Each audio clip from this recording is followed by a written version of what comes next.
All right, so an official welcome to this webinar. This is a webinar just for students of the video classroom and or the Habits for Excellent Horsemanship course.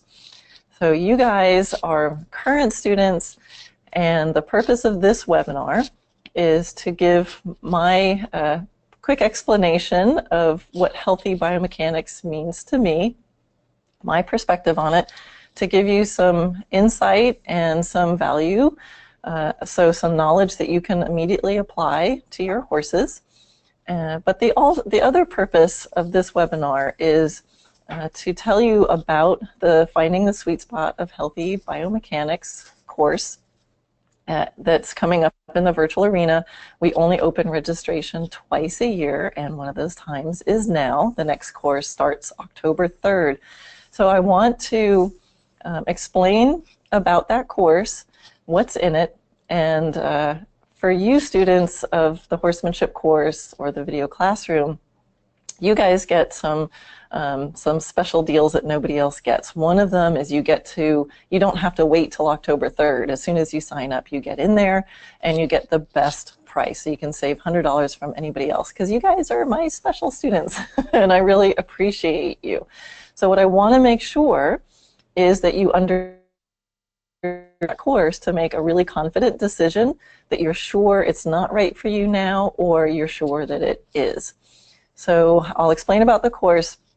I'll answer some questions also that were sent in, and I'll be answering questions about the course and then also about the healthy biomechanics that we talked about. So it's kind of open Q&A, and like I said, I'll answer some questions that were emailed to me, but I'd like to stay and answer any other questions that come up. And I'll try to be organized with my time. So hopefully, if there's a chance to actually talk to you guys live on the call, if that would help me answer your question, I'm happy to do that. So we'll just see how that goes when we get to that point. All right, let's see. Okay, now I have to do a really fancy thing, which is switch so that you can see some slides that I created. And this is where I have to make sure that I click the buttons properly. Here we go. I click that, and then I click this, and then I click this. So now I should be really tiny, but I'm still here. And you should see a nice slide. All right, so this is your official welcome. And if I click, okay, well, we'll click that and it changes slides. So Healthy Biomechanics, what it is, why we need it, how to create it, and is the Sweet Spot course right for you? So who needs this? Anyone and everyone who rides. And actually, even if you don't ride your horse, but if you're moving your horse, I think you need it too. No matter what discipline, because healthy biomechanics affects all horses. And especially if we sit on them, we owe it to them to give them the skills in their bodies to carry us effortlessly and at least without pain. So some of you are already interested in dressage.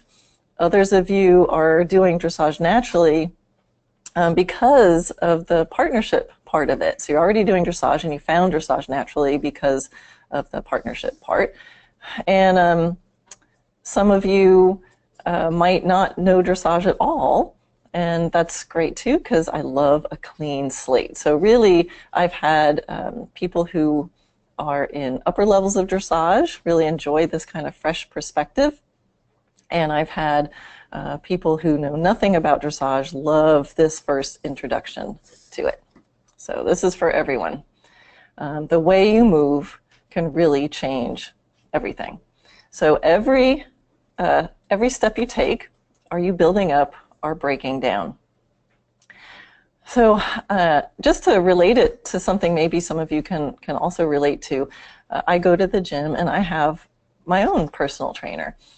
And I go to him kind of no matter how I feel. So if I'm because I feel better the way he trains me. So if I am feeling like I've been too much sitting at the computer and not doing anything, I go to the gym and I work with him, and he leaves me feeling really alive and invigorated. If I've been stressed out or overworking myself, then I go there, and what he asks me to do will leave me feeling really relaxed and open. Sometimes I'll go there even if I have some pain in my body, and by what he chooses to ask me to do, I actually walk away feeling better without a headache and much more straight and free and pain-free in my body. And that's because of a few things. One, he knows what he's doing. And two, he listens to me and he adapts his plan based on what I tell him. And I think this is what's different about how I approach biomechanics with horses, is I believe we need to listen to the horses the same way. So it's not just about put your head here and get your butt over there, but it's a way to work with your horse and listen to him so that your horse can tell you what he needs. And I think a lot of people don't realize how some very seemingly small changes can actually make a huge difference in how your horse feels and how much he can, what an impact it has on his body long term. So how he's going to feel down the road. Yeah, so there's nothing worse than having a horse go lame and then realizing after the fact that there's something that you could have done differently. And unfortunately, that's a lesson that I've learned multiple times and had to relearn. So I want to save you, I'm going to give you some shortcuts and save you some stress on you and your horse. Let's see. Body and mind go together. Let me just, I've got notes and I get all excited. I get ahead of myself too quickly. I wanted to share, I just have a little note in here, like share about my pain. So there was a time in my life where I actually had a lot of back pain. And what happened to me is when I started feeling discomfort, my tendency was to do less and less. So I started protecting myself, I started being careful with myself, and I started getting weaker and weaker. And then someone told me, oh, you should strengthen your core to help your back. So I went to some, like a gym, and a big gym with a big group class. And we did, like, they said it was Pilates, but really we just did a bunch of sit-ups. And they didn't tell me how to do it, and it actually caused more pain. So I want to like contrast that idea of just some big random, here, do some sit-ups, and it caused me more pain, compared to the kind of trainer I have now who actually listens to me and adapts and actually makes the pain go away. So I think the point is that being careless doesn't work. Being too careful doesn't work either, meaning if you overprotect yourself and you just do less and less, but you become weak. So you want to make sure that you're doing something, that there's something that you can actively do with your horse, but we want to do it in a way that's actually helpful. Because how you try to improve your horse's posture really matters. So I think some of you might already know that biomechanics is important, but my point is the way we do it really matters. And there's so many dressage instructors out there, and so many students come to me because they've had really not so great experiences with dressage instructors, where it starts to feel forced and it starts to feel like harder work, and it feels like everybody's working too hard and nobody's actually enjoying or getting the lightness and the ease and that yummy connection that you thought you would get. All right. So the posture, one of the main things that I believe when trying to create biomechanics is that the posture we're trying to create is destroyed by fear, confusion, or the feeling of helplessness or even boredom. So, you know, I think if you think of what your body looks like or somebody's body looks like, if they are in fear, if they're confused, if they're feeling helpless or bored, like picture a cartoon character or this picture on the screen, right? So think of if you're in that kind of mental state, you know, how, you know, you're not going to stand like a prima ballerina, right? So this is why in the Dressage Naturally program and in the Finding the Sweet Spot of Healthy Biomechanics, it's really important to to take into account this emotional state and to have them feeling like they're being listened to and that they're motivated and they know that this is something that's right for them. So here's a horse that was, some of you in the video classroom may have seen the video with this horse. So this is a horse that came to us. He was kicked out of dressage barns for extreme behavior issues. And his dressage was not going very well at all. And the way they were doing dressage was making his mind worse. But also, they weren't taking care of his mind to begin with. This was actually an incredibly sweet horse, but the way that they were managing him put him in a mental state where he was defensive and pent up and fearful. And so, of course, the dressage is going to be harder. And when we took him and played with him, we did a lot of the stuff that's exactly what I teach in the Finding the Sweet Spot course. But we also looked at the whole picture. We looked at his turnout. We looked at creating the, for those of you in the horsemanship course, that reflex to relax. That was one of the first things we did. And we really showed him that we were his partner first, and then applied our aids in a way that proved to him that our aids were there to help. So this is what I love this story. And he really is a great embodiment of how you can ride your horse to happiness. So he was not doing well in a dressage barn, but when we got him, we didn't just stop riding his body, right? We could have just said, don't worry, you'll never have to do dressage again, and just, you know, had a little play horse and made his life, you know, not athletic. But we didn't do that. We worked on his partnership, but we went right in there and we said, all right, let's see if we can influence your posture. But using the techniques that I show in the Sweet Spot course, which I'm about to explain a little bit here, we said, I can put my aids on you. I can ask something of your body. But the way that we do it, with the timing and the psychology, is going to be in such a way that it actually created the relaxation. So this horse is really cool because we did not avoid the biomechanics. We went right in there and said, let me prove to you that this is really for you. So this is often a question that comes up, which comes first, the body or the mind? And it's I think in a logical way, you know, course 1 in the virtual arena is the horsemanship course. Course 2 is the biomechanics course. Course 3 is the gymnastic course. And that's the logical progression. In reality, there often is this overlap, and really all three things are always happening at all the time. So this is why for people in the horsemanship course, this biomechanics course is like a no-brainer. It's absolutely the next logical step. You kind of need to go to that next step because the way you move your horse's body can affect the mind. And sometimes your partnership won't get better until you improve the way you ride his body. But for some of the people who are in the video classroom or have more dressage experience, you might be thinking, well, don't I have to do the horsemanship course first? And the answer is no. It's recommended but not required.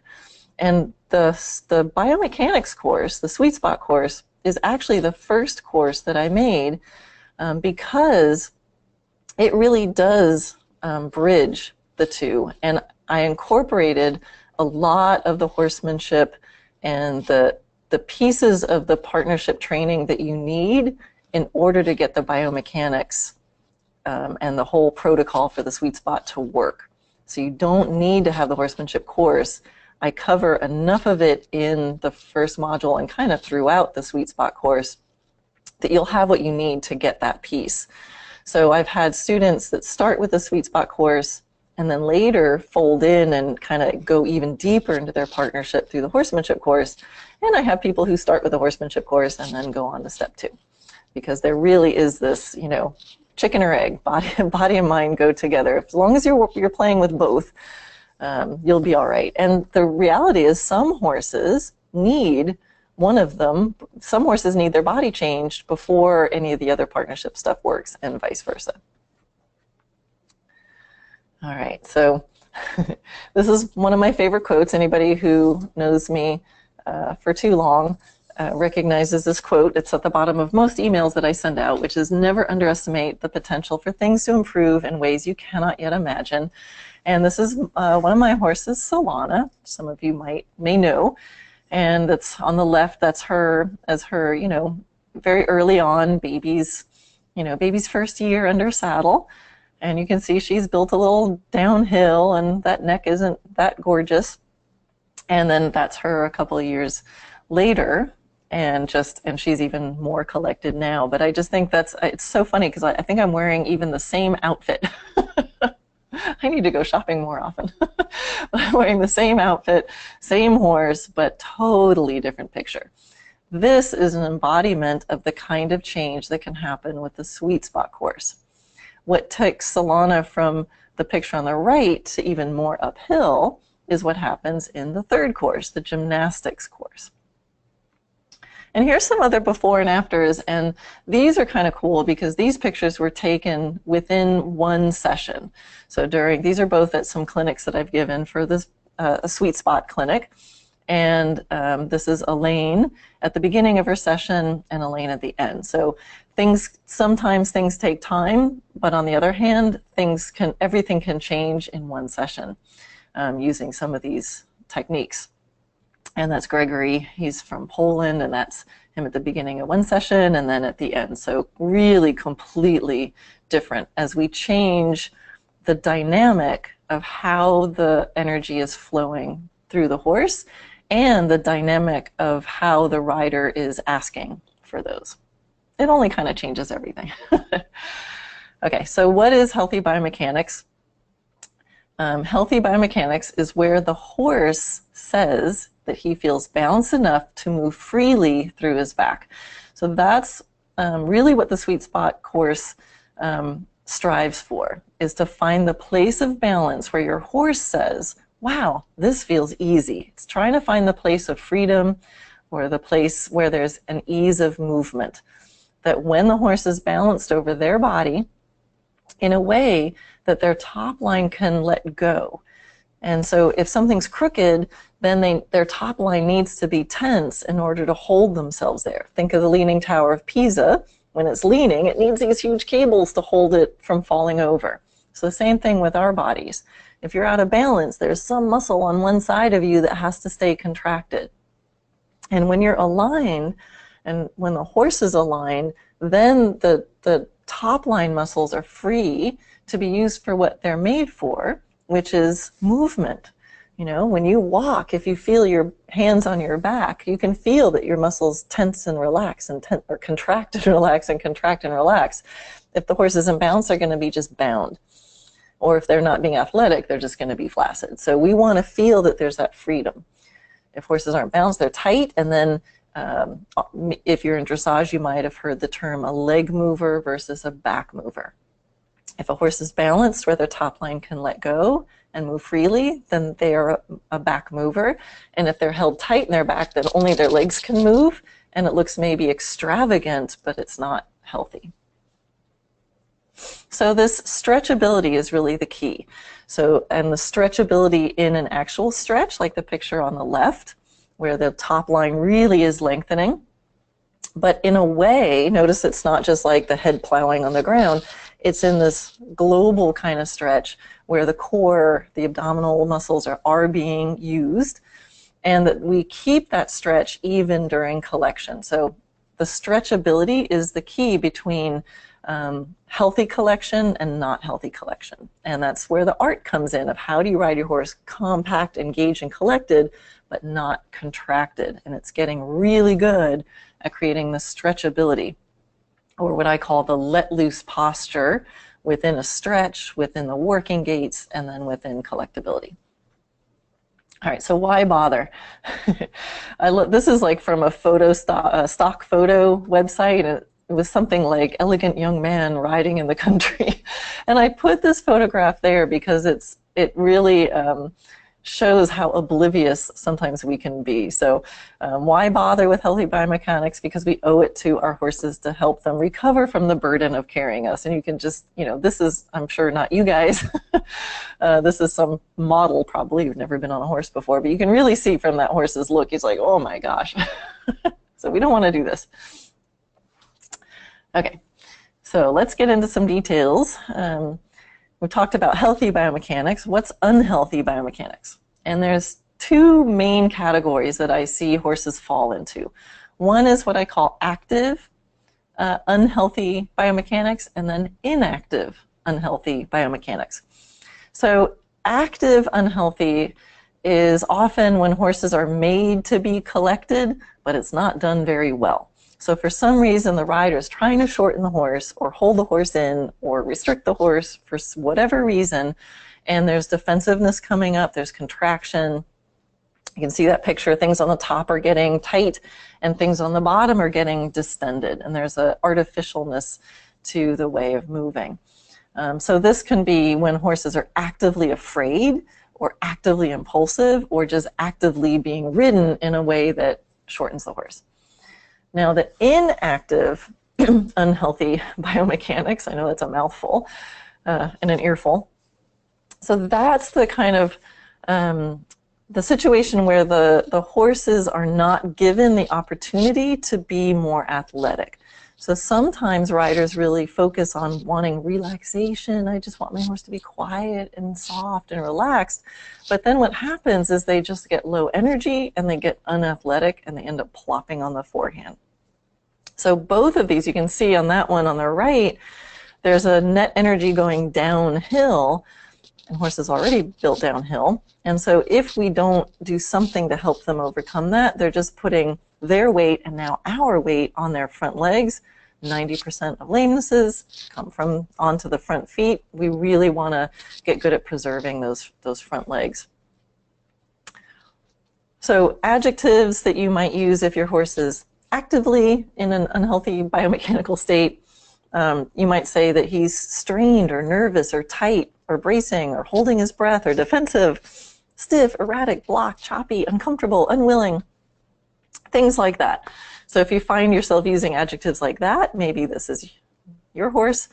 The inactive unhealthy biomechanics would be adjectives like heavy or stiff or blocked or choppy, some of the same words, stumbling, inflexible, unmotivated, uncomfortable, rigid, uneven, things like that.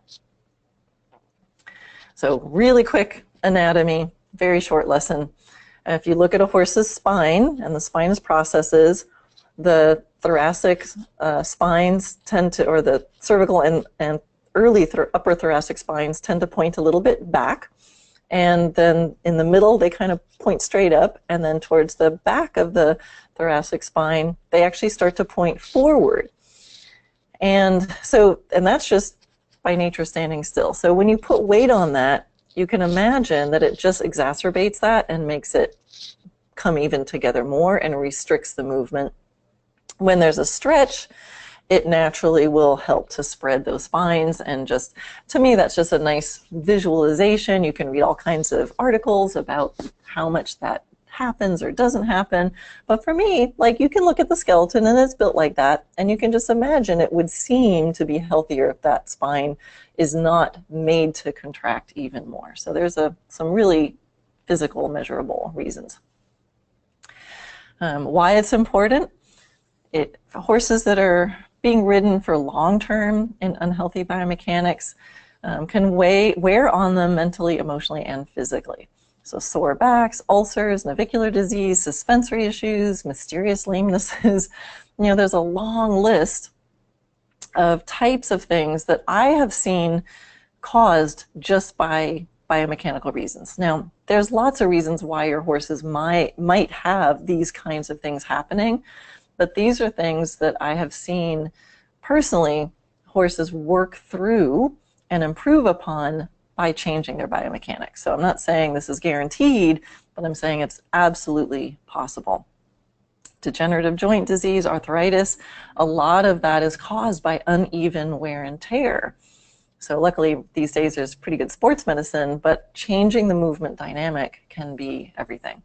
And I've many times gotten horses for very little money and seen other people get horses for very little money, and because they had all these mysterious afflictions, and then we figure out how to ride them sound.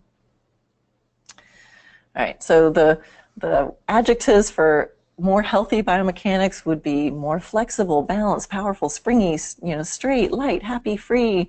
So a lot of these adjectives in the course, we play a lot with that, of like, what adjectives do you want your horse to be feeling?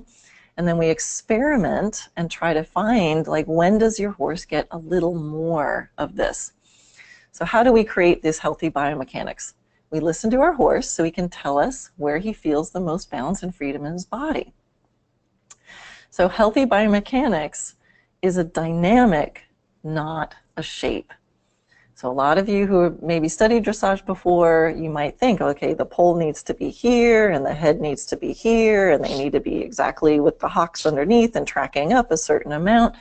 And that's not how I approach it.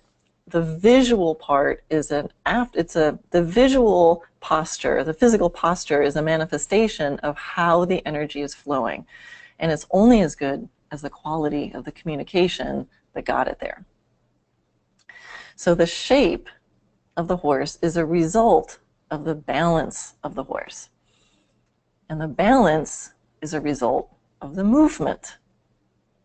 The movement is a result of the communication, and the communication is a result of the partnership. Right? So a really good analogy is, like, think of, a 17-year-old boy who's like asked to clean his room, and he's talking back to his parents. Like, think of the embodiment of what that would be like. And now what kind of shape and posture is he going to have, right? So, and what kind of communication is he going to have, and how's he going to move through the house? I don't want to clean my room, and he's going to be like dragging and shuffling, So, you could just say, take that, like, kid who's like, oh, Mom, you're so stupid, I'm not going to clean my room. Now, we could probably get his shoulders back and put some duct tape there and put a broomstick up the back and tie his head to it, and we could probably get his body to, like, look like, a prima ballerina. And there's some dressage trainers who literally do that. There's side reins and draw reins and things that go around their whole body, shambones and things, right? And to me, that's as ridiculous as taking a bored, bad attitude teenager and trying to, like, strap his body into a certain place. But if you could reach that kid and, and have built up this partnership and a communication style where you go, hey, listen, could you help me out? I really need you to clean your room. Yeah, Mom, is there anything else you could do for me? Now, I'm not a parent, so maybe that's not even realistic, but we could dream, right? But, like, picture if there was someone who was like, what can I do for you? Like, what's the posture of that person? And that's automatically going to be in a more close to the shape that we're trying, the posture, the shape that we're trying to create. So whenever there's a problem with the shape of the horse, I always go back to the partnership first. How's the communication? Through the communication, let's get something moving. Through that, we're going to achieve a balance. We're going to look for it. And then there's a posture of, oh, this feels good. And that's what we're going to try to find. So partnership is always at the heart of healthy posture. At least that's what I think. That's what I teach. So what are we going to be communicating about? And this is the really kind of key part, and this is part of the how are we going to do this. This is what we're going to learn in the Sweet Spot course, but I'll tell you now. So when we do the Finding the Sweet Spot of Healthy Biomechanics, we want to get really good at the conversations about relaxation, energy, and balance.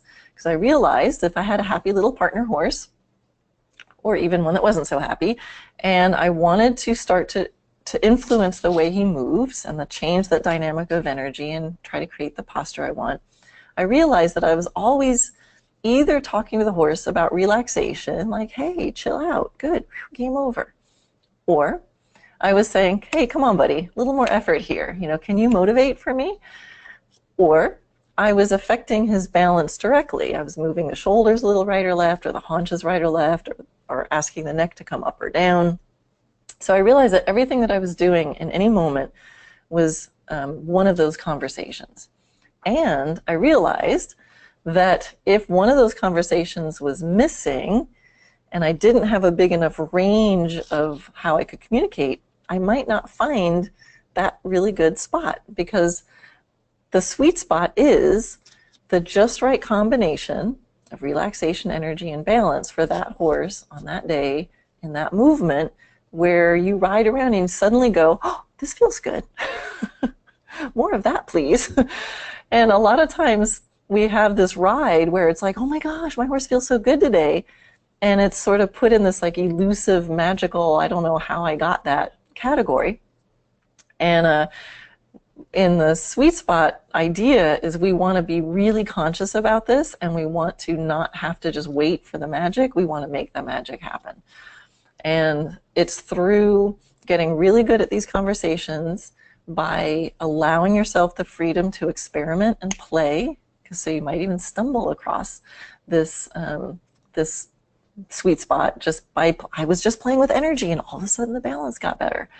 Because here's the other part, is that these three things all affect and relate to each other. So I think of these three conversations almost like the primary colors on an artist's palette, right? If you have red and you have yellow and you have blue, you can make any color that's out there. So if you have relaxation, energy, and balance, you can create anything from your horse, from 0 to Grand Prix. So it's really interesting sometimes, like with that horse in the beginning that got kicked out of the dressage barns, we actually really talked to him. He needed relaxation, conversation about balance to find it. He was really good at offering energy. He had all the energy we needed. We couldn't directly tell him to relax because he was like, what are you, nuts? I'm not relaxed. I can't relax. So we used his ability to do lateral work. We played with balance and we experimented until we found the particular balance where he got this much more relaxed, and we went, oh yes, more of that please. And that was our doorway, and we kept playing with the balance. He kept finding relaxation. So we used his energy, played with his balance in order to find the relaxation. So that's how the sweet spot works. And we go deep into exactly how we break down each of those conversations, and we go through the steps and some very particular exercises that use psychology to try to get those conversations to work 100% easily as separate ingredients, so that you have them at your fingertips, you have them on your palate to mix with, and try to create exactly what you're the adjectives that you're trying to create with your horse. So the idea is that precision arrives out of play creates. So if you need your horse we want our horses in this precise, working gaits as defined by, the dressage rule book or whatever. We want a precise result, but in order to get there, we often can't just put them there. We need to play around, because sometimes that beautiful place is just like this far away, and if we keep doing the same thing, we're not going to find it. But I want to give you guys permission to play and to experiment, so that you can find it, and you can find it without an instructor there. This is all, they're the key piece. You don't have to wait for someone to say good, because you're going to know the adjectives, you're going to know whether you and your horse are communicating, and then you're going to experiment holding those adjectives in your mind, and you're going to go, oh, I felt it right there. So this is my dream, is that you can do this at home, all by yourself, alone in a field, with much greater confidence, and you're going to get 80% at least on target. And then getting someone there with eyes on the ground is so much easier. So a lot of times, some of the questions I get are, can I do the sweet spot course if I already have a local instructor? And I'd say yes, most of the time it works, and the instructors are just feeling like heroes because everything they're asking you to do finally works. Okay, so I already kind of talked about this, but how do we know when we have it? How do we know when we have the sweet spot? I love this picture. So this is what, often dressage people go get their protractors out. Well, I don't know, the angle that I'm sitting is supposed to be here and there, and this is not how we do it in the sweet spot course. We play, we experiment, we feel it, because healthy biomechanics leaves clues. Remember those adjectives. There's going to be a moment where your horse feels a little more flexible than they did before, a little springier, a little more loose. And I'm going to teach you to trust your instincts and your intuition when you feel that, because most of the time when I teach students, even live, I do it this way and I ask them, you tell me when your horse feels more rhythmic, and they always know. And that's why I'm so confident that I can teach you how to do this at home. So here's the nutshell again. On the left, those are the active and inactive unhealthy biomechanics. We add the ability to play to find that certain relaxation, energy, and balance where your horse goes, oh, I feel free, I can move, and it feels easy. Then later, we apply artful gymnastic training, that's course 3, and we end up with a collected, engaged, uphill, and still stretchable horse. So this is my idea of how you achieve healthy biomechanics and take it forward. So here's in photographic form. So we're going to do less of those 2 pictures on the top. So that's Solana again on the left, upper left, the little one, that's inactive unhealthy biomechanics. That's her just happily tootling along like a nice little young horse inside out on the forehand. So that's the inactive.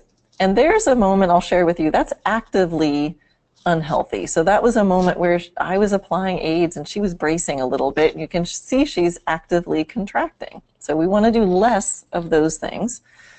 And we want more of the ability to do those 2 little pictures underneath, which are both forms of being stretchable. On the left, there's a real stretch. That's a longer stretch.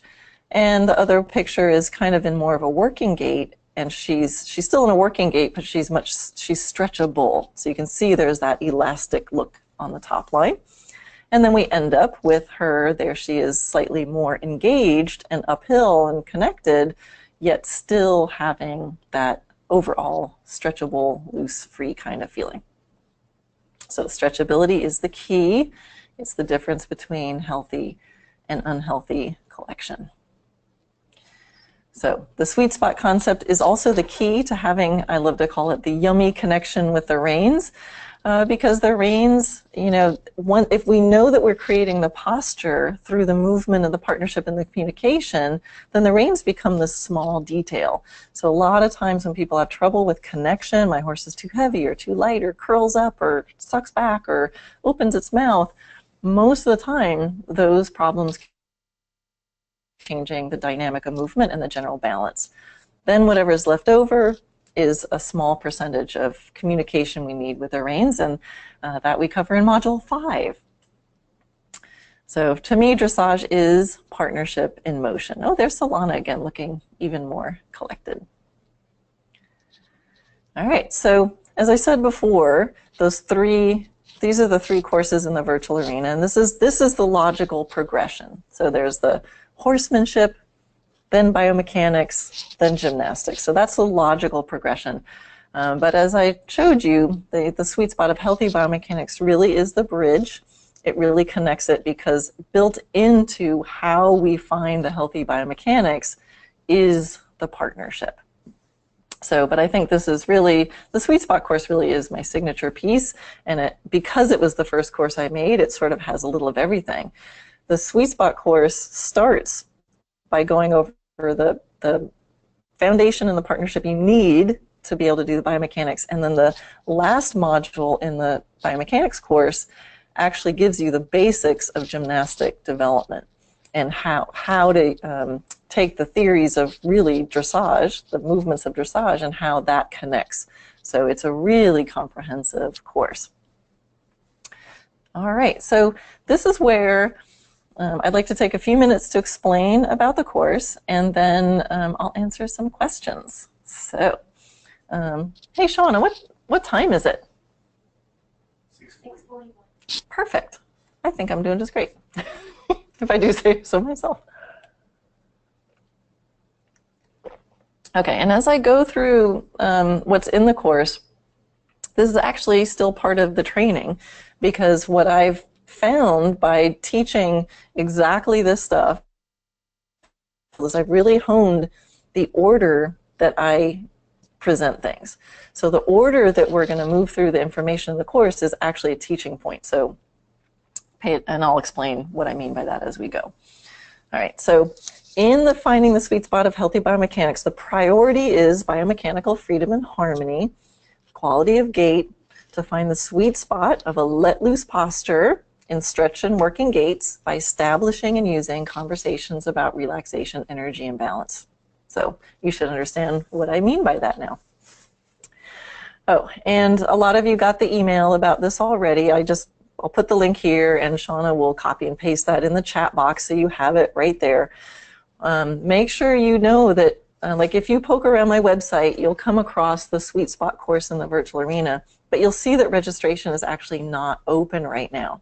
So the page that I've been emailing you and the link that we're going to share with you here is just for you, so don't go sharing it with everybody, because it has the best price and you get immediate access and some other bonuses that I'll tell you. So this is what your page will look like in this nice bright orange. It's special just for you, and it's that link. So make sure you use this link. The other one actually isn't even live.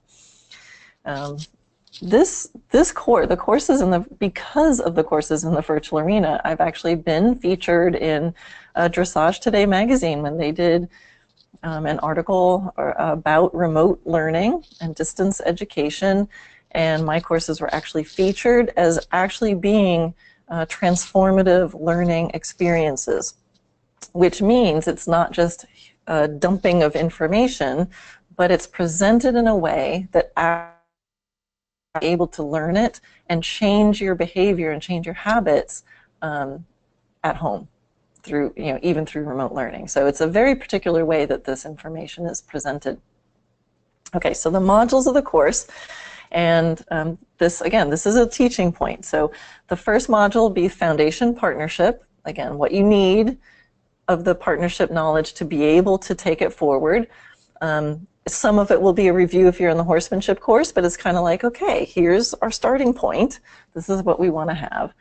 Then the next thing is we really establish those ingredients of relaxation, energy, and balance. So we take each one separately, and I show you some exercises of how to make sure you're getting really good quality communication about those 3 ingredients.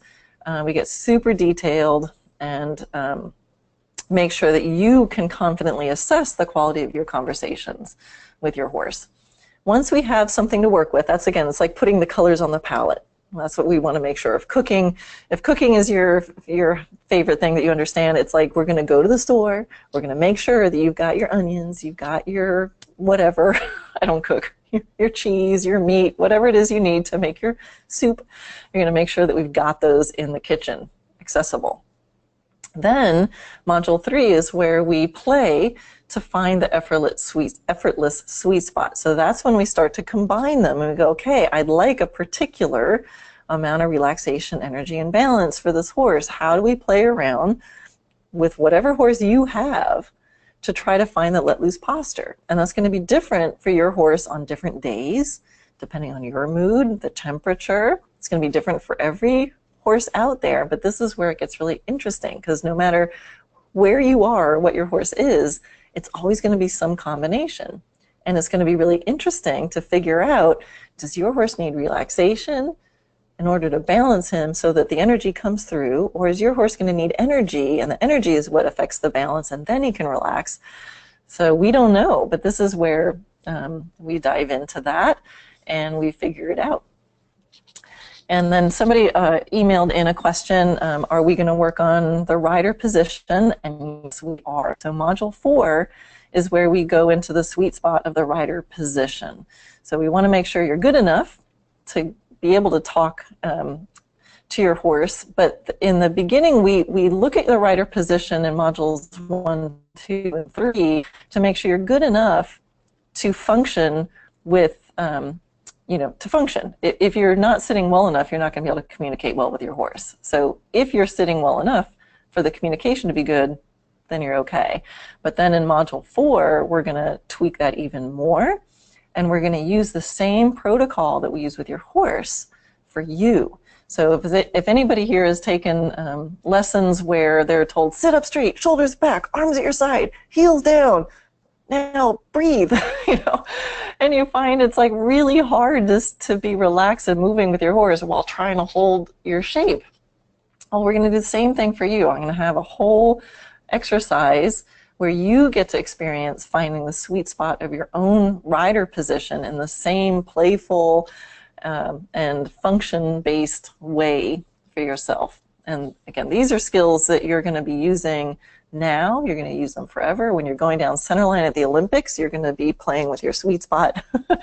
So this is something that really is, my attention is on those things with 80% of the time with every horse in every moment, unless they're just baby young horses. Okay, so where are we? Module 5, connection with the reins. So here's something that's different probably than many times if you go to do biomechanics and you go to a dressage lesson. One of the first things that is asked is like, all right, let's get your horse on the bit, right? That's usually step number 1 in a dressage lesson. Well, and then that's often, unfortunately, where all the problems come in. So for me, the connection with the reins is only going to be as good as the balance. The balance is only as good as the communication, like we said before. So if we wait until we make sure the horse is in a great frame of mind, you have excellent communication, so there's no tension and squeezing and pulling and holding, and we know how to experiment and trust our instincts and say, oh, yes, that feels easy, and then we've aligned ourselves to find the place where we feel good, it only makes sense that from that place, it's going to be much easier to think about connecting through the reins.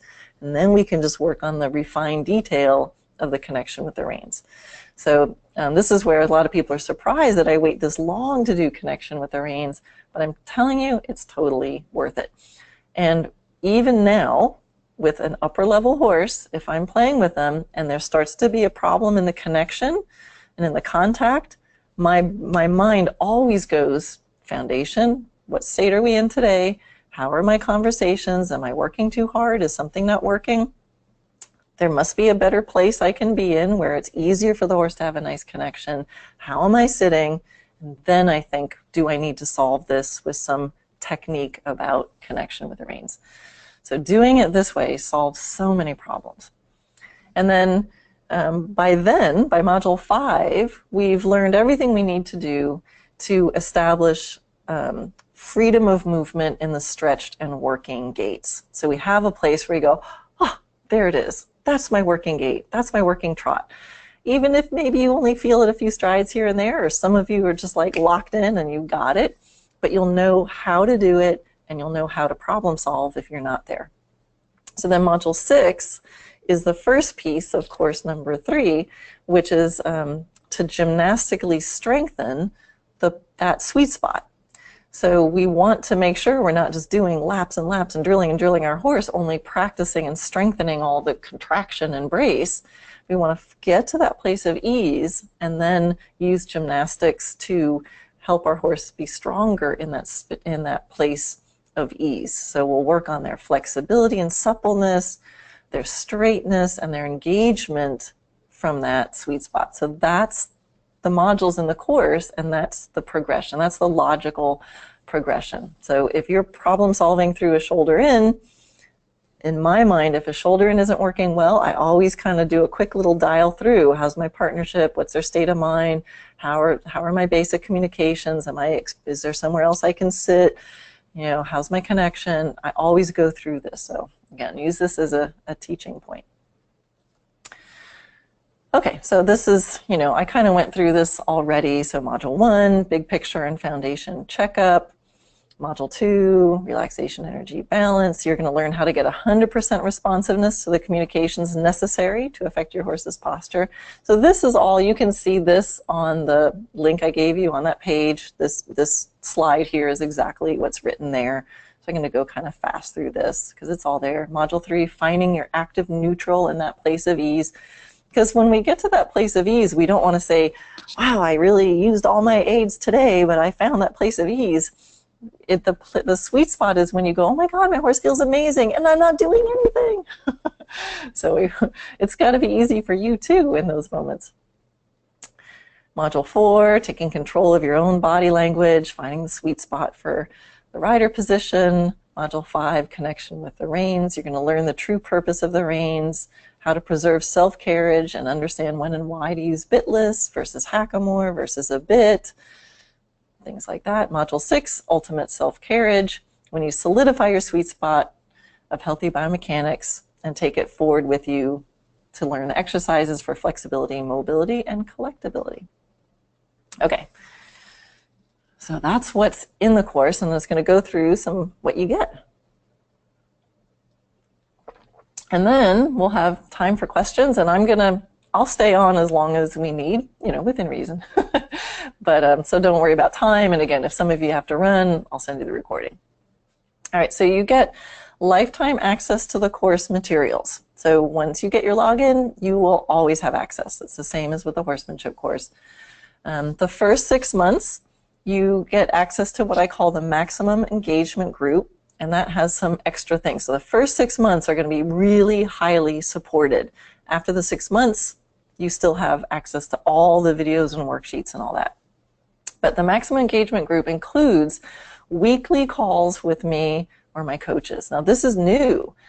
Up to now, it's been a call every other week or every 2 weeks, a call with me. And now there's going to be a call every single week, and some are with me and others are with one of my 5 coaches that are there to support. So this is going to be amazing. Think of you are never going to be more than a few days away from talking to somebody live about exactly what's going on with your horse. So I'm really excited, and this is because the participation has been so high. We've been getting so many questions that I wanted to not have to rush through them. So now we're going to spread them, be able to really take our time, talk with each other. You're going to be able to meet all the other coaches that are, as you'll see, available for video coaching. And you guys are just going to have so much support. I'm really excited. All the Q&A calls are recorded and they live inside the platform. You can download the calls and keep them on your computer forever. There's coaching available. So you have unlimited access to reduced coaching during the maximum engagement group. This is the only place where I offer video coaching. And there's video coaching with me, but there's also 5 coaches. Among them, they speak Polish, Swedish, German, Dutch, and English. So if English is not your first language, there is a chance to get a coach perhaps in your language.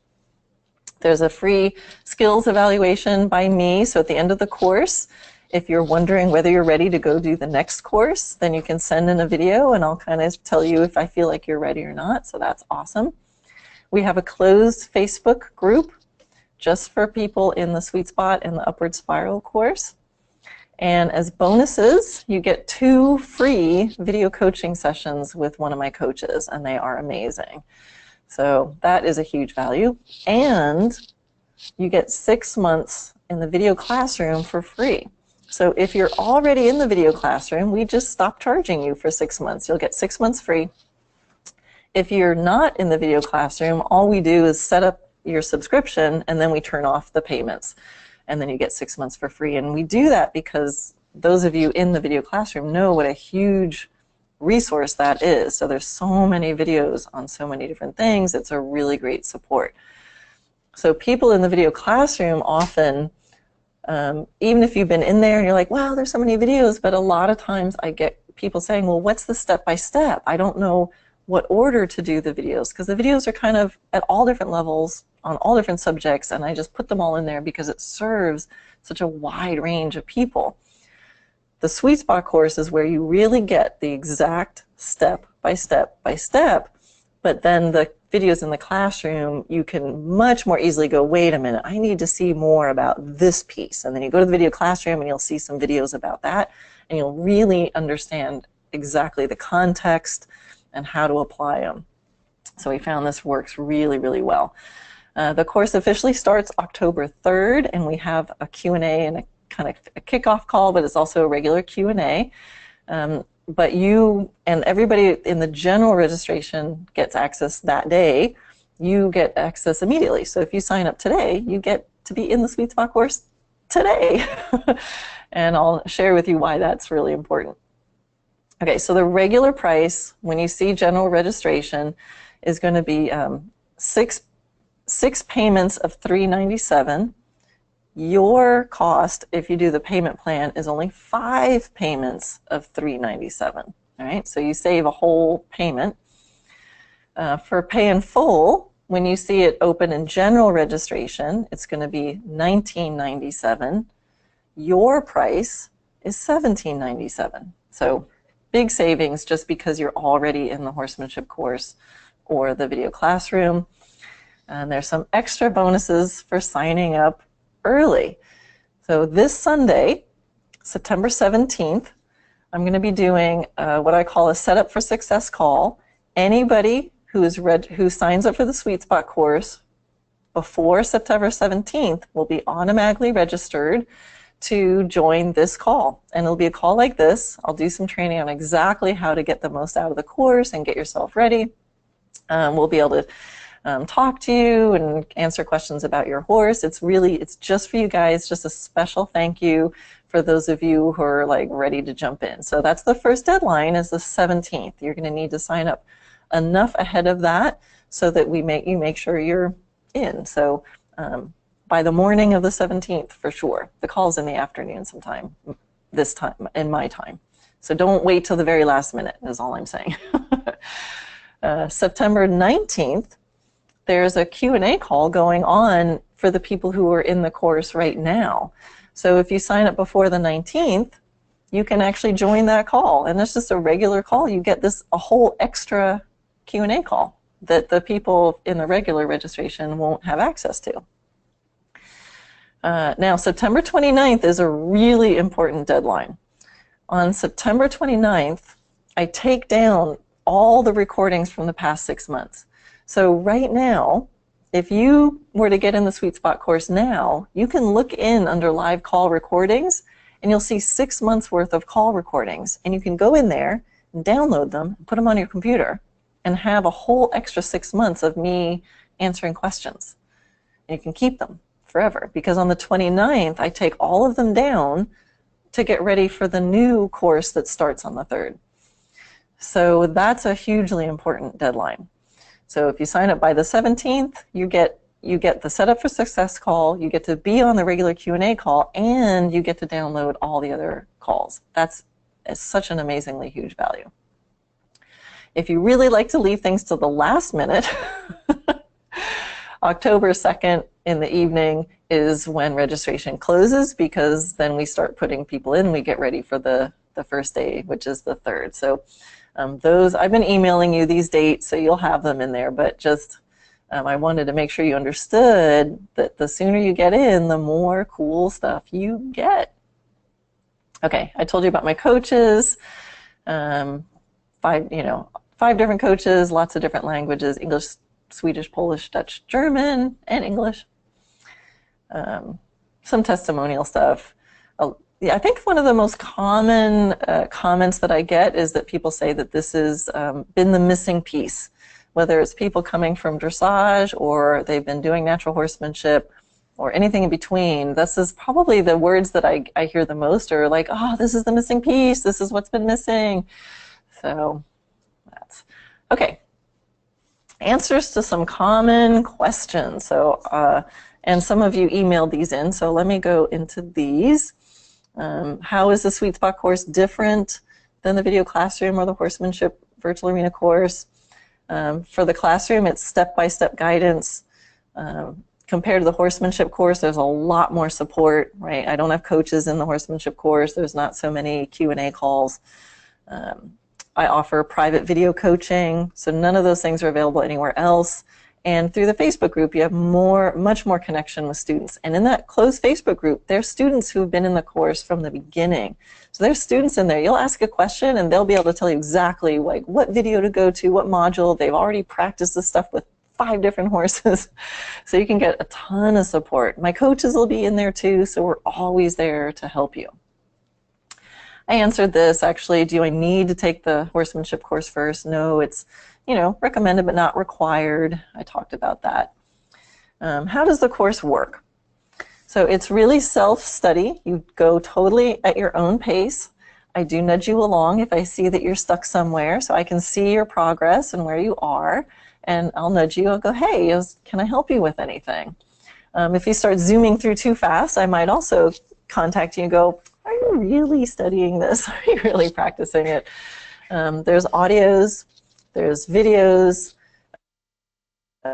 downloadable, but you have access to the course forever. So it's always there for you. It's just not down. The audios are downloadable, but not the videos. You get worksheets you can print out, help you go through things, gives you the questions to ask yourself while you're riding. There's a progression checklist. It literally is step by step. Yeah, there's bonus materials I pull in from other who are going to help you. There's excerpts from my book. So I pull out key excerpts from my book that'll help you. This is what it looks like. So there's inside one of the modules, module 2. So there's the checklists on the left of the modules and what you need to do. And then in the main part, I'm pointing at my screen like you can see it. In the main part, there will be an audio, then videos, and whatever worksheets will be right there. Prerequisites. This is a question I get asked a lot. So this is not a course for absolute beginner riders. If you've never cantered before or something like that, it's not for you. It's not for you if you have extreme foundational issues where you need to be addressing some foundation, extreme foundational issues, like it's a safety thing. So you want to, if you or your horse have big fear or safety issues, I really recommend you focus on your foundation. But and this is where a lot of people don't understand how this can work, but if you can ride, if you can walk, you can trot, you can go, stop, and turn, and you're able to ride on a loose rein, maybe even not with the particular horse that you have, but like you as a rider, you're like, yeah, I can ride loose reins, no problem, just not on this horse, then, that we can work with.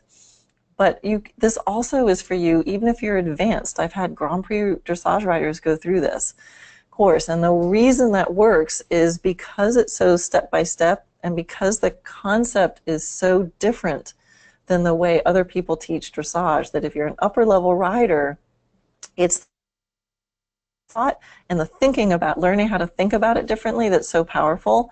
And if you're just learning it for the first time, you've never done it before, then it works too, because it walks you step-by-step through the process. So I've actually had a lot of instructors enjoy the course because it gives them different ways to explain it to their students. So I answered this. If you're experienced in dressage, yep, it works. If you have no previous dressage experience, I love a clean slate. That's awesome. You don't have to want to compete or have a fancy dressage horse. Doesn't matter. Every horse can be made to cause to go better than they were before. So again, just to review, lifetime access to the material, 6 months in the extra support, maximum engagement, closed Facebook group, 2 free video coaching sessions, 6 months free in the classroom. Your price is 5 payments of $397 compared to 6, or $1797 paid in full compared to regular of $1997. So that is that. And yeah. And I just wanted to put these pictures up of, this is my horse Vivaldi, which is a Grand Prix horse. It's the first one I ever did any natural horsemanship with. And he just sits, and then on the right is my horse Monty, who was given to me because he was a dangerous and explosive horse. And these are the 2 horses that really taught me what I'm going to be teaching you. For Vivaldi, we learned how to take a used up FEI horse and light up his life and turn him from almost an inanimate object to a happy, motivated partner willing to play with me. And I had some of the best rides ever on him after introducing more of a partnership way of doing dressage and listening to him instead of just telling him what to do. And then Monty, my wild Lipizan, who I was told was crazy, and he had bucked lots of people off. And And he really taught me how to ask him to do dressage in a way that he accepted. Because if he didn't accept something, he got rid of you. So he taught me so much. So this whole course is really a tribute to these two magical horses, and of course every horse and student that I've taught it since then. So now I have a couple other questions that I'll do now, and then we'll see what you guys have been typing in, and we'll talk to you. So I have, let's see, I have Renata sent in. She says, does the Sweet Spot course have any exercises for groundwork to develop healthy movement, as I can only get to an arena once or twice a week? Yes, so a lot of these skills are actually taught online also. So we play with them online to get those conversations going and define that same let loose posture online for sure. And let's see, I've had students sign up for this course in the fall, like now, who live in Sweden, and they'll show me pictures of them playing online in like snowy fields. Somehow they're making it work. And then she also asked, are there exercises for the rider? So Renata, if you're on this call, I'm sure I answered that question. Yes, absolutely for rider. And then Ruby sent in a question, and she sent in some super cute pictures of horse. Oh, I'm going to try another really tricky move here. I'm going to see if I can pause okay, so now it should just be me again. Is that true, Shauna? Can you see the slide still? Oh wait, maybe I have to, how about, yay, okay, now I'm big again. Okay, so I have to hold it here so I can see it, sorry. So Ruby was saying, she's got a couple horses, they kind of travel happily along. She says, I don't have a feeling he's really using his hind end. He's been leaning on the rein. She says, I have that mostly sorted out, but he's reluctant to accept the bit softly, and particularly pushing a little with his underneath neck. I remind him with some sideways steps into the outside rein, into forward. He's okay for a while, and then he braces again. And when he's nervous, he's bracing. We're working on circles and change of direction and spirals and leg yields and shoulder ins. Yeah, but it's just not, it's not sticking. It's like you have to ask and you fix it, and then it falls apart. You ask and fix it. Now, that can be a really normal stage to go through. So before it just works, sometimes you ask something and then it's magical and you go to active neutral and then, oh, it falls apart. So that can be a natural stage, but it's also a stage you can end up getting stuck in forever. So in the Sweet Spot, part of what we teach is, well, for one thing, you know, you're saying I ask him sideways to the outside rein, and then that seems to be the thing. So that could work. That's a change of balance. So you're affecting his balance, and then he feels good for a little bit. So that's good. Then you talk about doing lots of spirals and shoulder ins, and sort of that's a more gymnastic thing. So the gymnastics can help, and you say you're working on these things, but if you're not in a good enough sweet spot, then sometimes the gymnastics won't stick because you end up strengthening all the strides that aren't in the best place. So what I would probably play with you is we learn something called overshooting the target.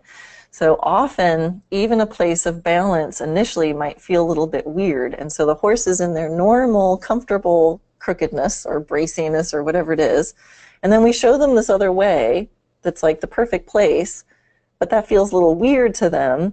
So then when you relax, they just go back to the familiar place. And then we say, no, stay here. And then we relax and they go back to the comfortable place. So in the Sweet Spot idea, you learn how to overshoot the target. And you don't try to make the good spot.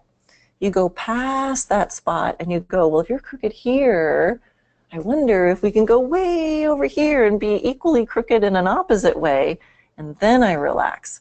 And the idea is somewhere between where they like to be crooked or bracy, and then the opposite of that, which is going to feel really strange. And then we release, they pass through the middle, and then they go over here again. But then if we go way over here and then we relax, that's when over time, and sometimes actually fairly quickly, they go, you know what, I have some choices. I could be here, that feels familiar.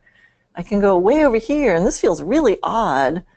But then when I release, there's a spot kind of in the middle that's like, you know what, that feels a little better. I think I'll choose that. So that's actually, I just gave away a really big secret, you guys. I hope you're paying attention, because that overshooting the target is part of the psychology that we use with a lot of the conversations that has the horse say, hey, you know what? I don't really want to go back to my normal crooked place. Can I just stay here for a minute? And that's the sweet spot, and then that's what we want to strengthen. So, so Ruby, thanks for the super cute pictures of your horse, and that's what I would point you to if you were in the sweet spot course. All right, so Shauna, do we have any questions that feel like they're common questions that could benefit other people? Yes, there's one that Deborah. Hang on, how come I can't hear you over my thing? Can you hear me? Yeah. So I can't, for some reason I can't hear you in my little ears, so you'll just have to tell me who to. Yeah, Deborah's question. Let me look for questions. Oh, Deborah, okay. My poor, oh, okay, my horse, Indy, my poor adorable boy, Indy, she says, drags his back feet when going downhill. Do you have tips on how to build his back end? And then she said, it's not, I'm just going to read all her questions. Oh, and then he has diarrhea. Okay, we'll see. I'm not sure I can.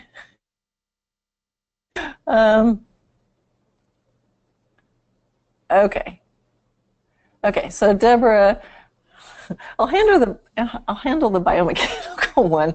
As far as the digestive issues your horse is having, yeah, that would be really hard for me. I would say, you know, talk to your veterinarian. I'm not going to tackle that one. But as far as the picking the hind feet up, again, to kind of go back to, here's where my brain goes. It would look at your horse moving and say, okay, what's the, you know, let's play around with energy levels. If you ask for more energy, does the problem get better or worse? And then I might say, you know, is there tension? Is there room for conversations about relaxation? And then if your horse is like, no, well, energy doesn't seem to change it, and he's basically calm and willing, then I would play around with the balance. Like, well, is there a particular kind of balance, or that seems to get a little bit better? And sometimes the improvements will be just slightly, like, oh, he doesn't dig, you know, a 2-inch groove in the sand. It's only a 1-inch groove in the sand from dragging his toes. So you want to be really keen to see, I wonder when it changes. When does it get better? When does it get worse? And then you do more of the stuff that makes it better. So I would be playing around with different energy levels. I would be playing around with slightly different balances and alignments, because sometimes, kind of like a shopping cart, if one of the wheels is out of alignment, it's harder to push, you know, and everything gets a little draggy. So I would be looking for the alignment and the energy that causes his hips to be able to move as well as they can. And then if you feel like, okay, I've sorted that out, he's as free as he can and he still drags, then you might, you know, talk to your veterinarian, see if there is another reason. But that's where I would go, is I would experiment and see what, you know, things that could cause a horse to drag would be contraction, or like blocking of aids, or tightness in the lower back, or inactivity, you know, if they're just mentally blah, or if they're just low energy. And then if all those things check out, then it might be a little bit of gymnastics, or like cavaletti work, you know, just seeing if you can increase the range of motion in a way that doesn't require adding more aids, something like that. Okay, and I'm going to just keep going because I see there's a bunch of questions. Shauna, can you point me to? Oh, Callie, okay. Have you dealt successfully with horses that are symptomatic for kissing spine? Can spinal pain be managed or avoided? Yes. So I have had several students who've had horses with kissing spines. It's kind of like when their horses get diagnosed with that, it's like super motivating to like, okay, I've really got to do this. And for sure, contraction, just like I showed you on that diagram, contraction is going to make it worse. Whether it can cure it, there's, again, it's every horse is different. There might be other factors involved, but for sure, being able to actively not just get the horse to put their head down, but get them to lift through their withers. We spend our whole lives in dressage trying to lift the part of the body that we sit on. It's kind of a mean little trick. We sit on right the part that needs to be lifted. So the more you can increase their skills for having an athletic stretch and learn to be light in those shoulders and mobilize and get that part of their back up, it has to help. It's not going to hurt. And I think it gives them the best chance of success to be able to counteract active contraction and be able to get that stretch reflex and to be able to create that stretch reflex and that desire to stretch anytime, anywhere is exactly what the sweet spot does. So I have had horses who are diagnosed with kissing spines become not only rideable but thrive. The owners have to be diligent. You got to be consistent and then strengthen those muscles. But it's kind of like what I said earlier when I had back pain and I started being really careful and protecting, that I had to find the correct kind of way to engage my core, and then I had to get strong there. And then for my particular issue, the more I was able to do that, and I have to be diligent, because even now if I move the wrong way and I do poor form and exercises, my back will hurt again. But if I don't, I can be really strong and do a lot of stuff and I never have pain. So it's totally possible, and of course working with your veterinarian and other things to help for sure. Okay. Who? Oh, she did. Okay. There it is. What do you think, since doing specific issues, what do you think about a barefoot horse that is comfortable on grass but not in the sand arena? That's funny. I have a former assistant of mine had a horse that was like that, and I found that really odd. But what she did was had boots for him for when he was in the arena. So I'm not sure what's going on there, like why, unless there's some, but that horse had actually an old injury and like a cut and had some scarring. And my thought was that for some reason in the sand, there was some more flexion going on that would kind of, and in grass, their foot was just a little more stable. So that was my hypothesis, that the heel would sink a little bit more in the sand and pull on some of those scars. So I don't know if your horse has that issue, but the more you can, I think I love barefoot, and I will stay barefoot as long as I can. And I do have one horse that when it's really wet out, gets very sensitive, and I just have some easy boots, the Easy Care gloves, and I put those on, and he's just awesome in it. He seems to not even notice that they're on, except that he goes better. So stuff like that, as always, I think I have seen trimming a foot a certain way will affect their movement, but I've also seen that if you change the way a horse moves, it changes the way their foot is balanced. So horses that are, for example, leaning over their legs, and let's say they leave their feet on the ground too long, you can ease the brake over the foot, and that helps the shoulder and the brake over and the shoulder be freer. On the other hand, if you teach a horse and build their posture so that their shoulders are freer, it doesn't tend to dish that foot as much. And I found that sometimes the foot shape gets healthier because of the balance shift, or if horses are always leaning on one side, you're always fighting this asymmetry. So I think it's actually kind of interesting to think, is there room for improvement in the shape and the balance of the foot? But you don't have to wait till that's perfect to try to improve their biomechanics, because I've actually seen it goes hand in hand. The biomechanics can actually change the shape of the foot because it changes the stresses that are on the foot. Okay. Oh, Marla. Hi, Marla. Let's see the first one. Okay. let's see, her horse and I do a lot of online and liberty play together as well as riding. She's a lot of fun, but she still switches her tail quite a bit in transitions and is tight in her body when cantering, even online. I have one like that. She's very supple at the walk and the trot. I think she just hasn't figured out how to have the power and relaxation at the same time on a consistent basis. And then she feels very sweet and free and swingy in her back at the walk and the trot.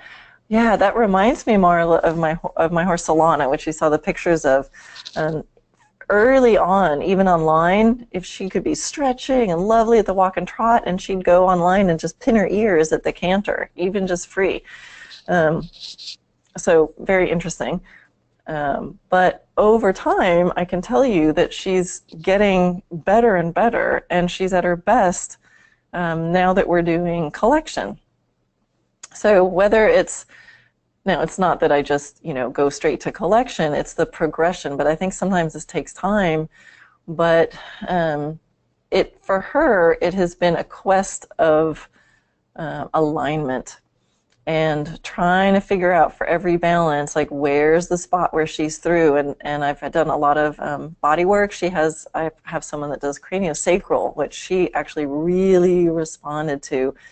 And I like doing body work with horses, but once again, like I won't usually bring body work in unless there's like clearly something that's preventing any improvement in riding. But I'll tend to get the movement dynamic is going as well as I can. So the horse is kind of wanting, like, oh, I really want to stretch, but maybe I feel tight. And then I have body worker come in and just help that piece go easy. They're like, oh, now I can do it. So I think that's really interesting to see how that goes together. But for Solana, it's been a lot of alignment, some attitude for sure, just her openness and willingness to suggestion, which she has a genetic predisposition to saying no. So kind of working with her and getting permission to ask her for things, and then alignment, and then now, like going ahead with collection, like soon as she was good enough, I say, okay, let's really go to collection, and being very, when I made the biggest change with her collection, I'll tell you the biggest change we made was last year she actually had a little bit of laminitis and no rotation, but she was sore for a while. And then in bringing her back, and even when she was still sore, I did a lot of postural stuff in the stall with her, standing still. Postural stuff, lifting her shoulders, school halt, things like that, really teaching her to like lift and sit without a lot of forward movement. And after months of that, when she was rideable again, that's when she made her biggest breakthrough, and she was actually able to use her hind end and really jump and lift up. And so then during collection in the canter, that's when her ears started to go forward and look like, well, now I can do it. But when she was running around on the forehand, it wasn't nice. And it was sort of interesting, I think, because it would be easy to say, oh, she's uncomfortable at the canter, back off. So again, it's that experimenting and going, what's the movement dynamic? What's the piece? It's something about alignment, and for her, something about learning to carry and figure out that mechanism independent of the movement and aerobics. So I did little sweet spot stuff with her in the stall, really subtly, until I found like, well, that's the kind of dynamic I want when I ride, and then taking it forward. So I thought that was kind of interesting. All right. Oh, I think we're getting towards. Were there any other questions, Sana? That? All right, guys. Well, what time is it? 7:30. Wow. Well, I told you I'd stay on as long as it took. All right, guys. Well, hopefully that answered a lot of your questions about biomechanics and about the course. We're always available for email, and some of the emails, we sent you a link. If anybody feels like you have some special considerations with you and your horse and you really want to talk to someone, just click that link and schedule an appointment, and Shauna will get on the phone with you And she's actually one of the coaches in the virtual arena also. So she's really well qualified to be able to listen to your particular situation and give you the best advice. And I promise you, if it doesn't sound like it's the right thing for you, we're not going to push you in there. We'll point you to something that sounds right for you, or we'll let you know what we think you need to do to get ready. So our main goal is that you confidently feel like you can sign up, and also confidently feel like it's not the right time. You don't wait till the second week in October and go, oh, I wish I signed up.